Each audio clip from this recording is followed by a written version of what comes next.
Hello, everyone. This week, what I wanted to talk about is looking back on old photographs. Now, from a photographer's perspective, I don't mean looking back and going, oh, what was I thinking? That's going to happen naturally and probably more often than we want. But what I want to talk about today is how that is your own time capsule. All right. You've probably seen time capsules. Schools do them. Some historical organizations will do them as well. And what they do is they take certain objects from this time. So they might take, like, today's newspaper, notes about who's president or things that are going on at the time, a couple of small items, such as mechanical pencils or pens, or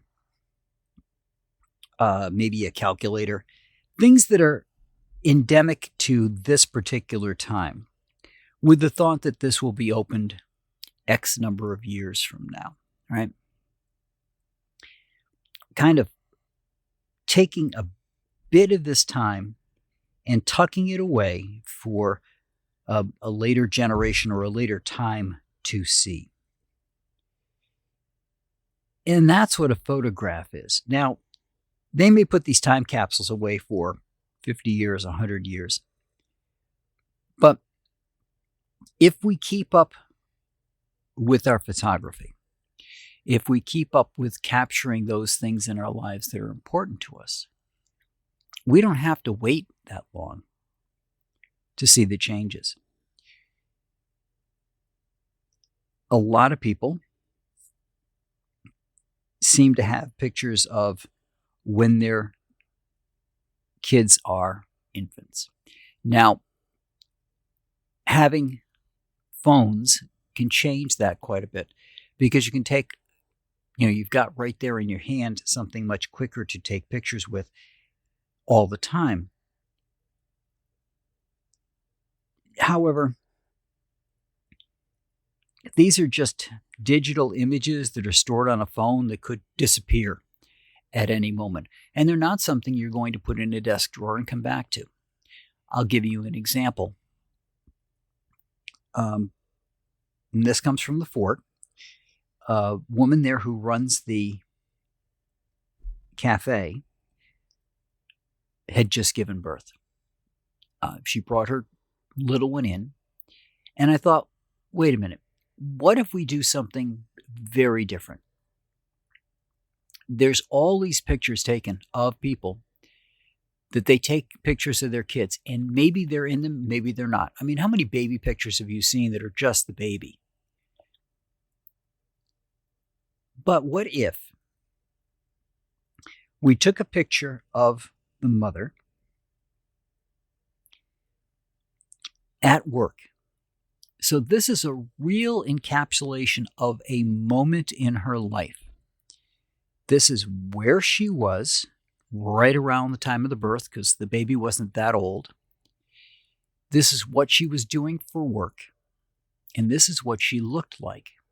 Now, unlike the other photographs that I have, I went and got paper to wrap it in that would protect the image. I then took the image and put it inside of an archive envelope to keep the air away from it, and then put that into a cardboard envelope to protect it from bending. My thought was it'd be something that she could, her kid could look at, maybe when she's going off to college, 17, 18 years from now, and see what her mother looked like at that time. And what reminded me of this time capsule bit is I've been going to Fort Ticonderoga for decades at this point. And I have pictures from back when my parents first took me up there.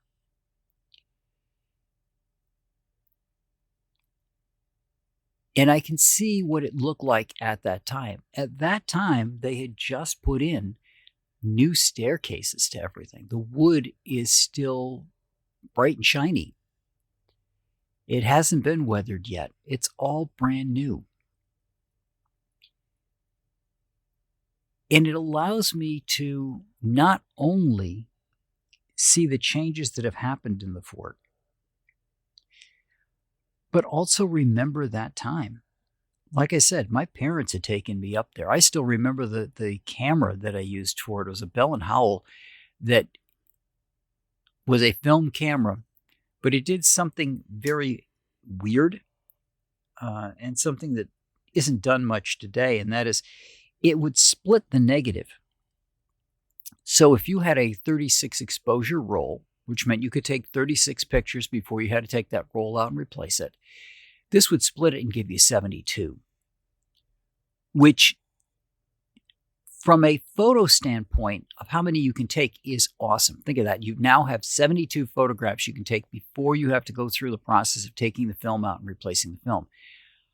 However, because it split the negative, the images that you get are not full frame. They're not going to be able to be blown up to the same size that you had before with the full frame, but you could get more pictures. But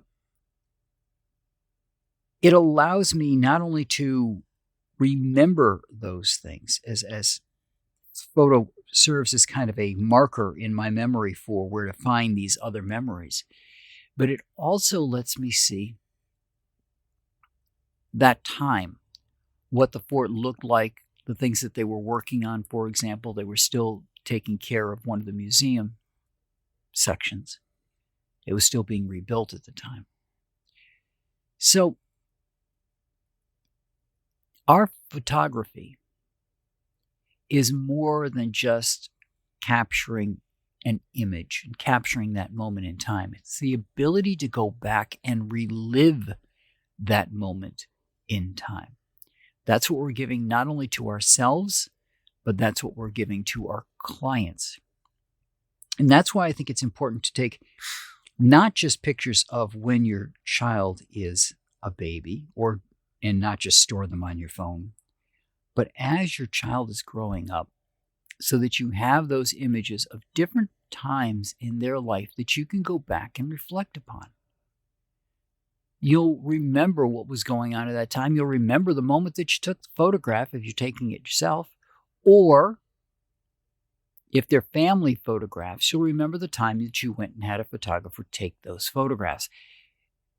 In a way, this is one of the reasons I don't do as much in the posed photography arena, because I like to get those moments that are not posed, where somebody is being themselves. In the next couple of weeks, I'll be talking about getting the details when you go to an event, looking around at the side things that are going on. And I'll have an image. I'll do this on the Wednesday video posting that I do to the YouTube channel, where this young woman was off in a room by herself, practicing reading a particular historical document. And I'll go into more detail at the time that we do this. But she's in a room by herself. It's not a room that people are going into necessarily visit. It's not one of the exhibition rooms. It's just her by herself. And I was able to capture that image through the window so that she's framed in the window, sitting, practicing this document. So when you're taking photographs, be it for yourselves or for others, remember that you're not only capturing that moment in time, but you're capturing all the memories and all the other things that that image will unlock in somebody's memory. And that's what I got for you guys this week. And I will talk to you all next week.